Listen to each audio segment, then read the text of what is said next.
வணக்கம் நேயர்களே.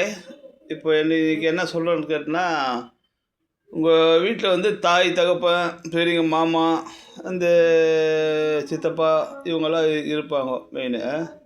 இவங்களாம் வயசானவங்க. வயசானவங்க வந்து திட்டுறாங்கன்னு சொன்னால், உங்களுக்கு பெரிய ஒரு ஆசீர்வாதம் தான் உங்களுக்கு.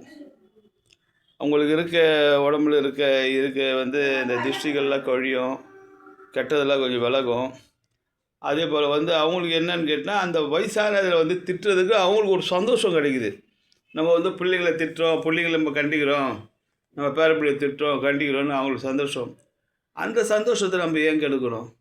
திட்டினா திட்டு போட்டோமே, பெரியவங்க தானே, அவங்க பார்த்து தான் நம்ம வந்தோம், அவங்க வழியாக தான் நம்ம வந்தோம். நம்ம பிள்ளைங்க வந்துக்கிறோம், நம்ம பேர பிள்ளைங்களாம் எடுக்க போகிறோம், தலைமுறையாக இருக்கிறோம். அவங்க காலில் விழுந்து கும்பிட்றோம். அவங்க பெரியவங்க காலை எதுக்கு விழுந்து கும்பிட்றோன்னா, அவங்க வழியாக நம்ம வரணும்னு சொல்லிட்டு இருக்கிறோம். அதுபோல் பெரியவங்க சொல்கிறத கொஞ்சம் நிதானித்து கேட்கணும். ஏன்னா இப்போ இருக்க சின்ன பசங்களுக்கு எதுவும் தெரியுது கிடையாது. நாட்டு நிலவரங்க எது நல்லது கெட்டது எதுவும் தெரியுதில்ல. பெரியவங்கன்னா அந்த காலத்தில் ஆளுங்க எல்லாம் தெரியும் அவங்களுக்கு, எது நல்லது கெட்டதுன்ட்டு. சொல்கிறத கேளுங்க. அவங்க திட்டினா எதிர்த்து பேசாதீங்க. நல்லது. பாய்.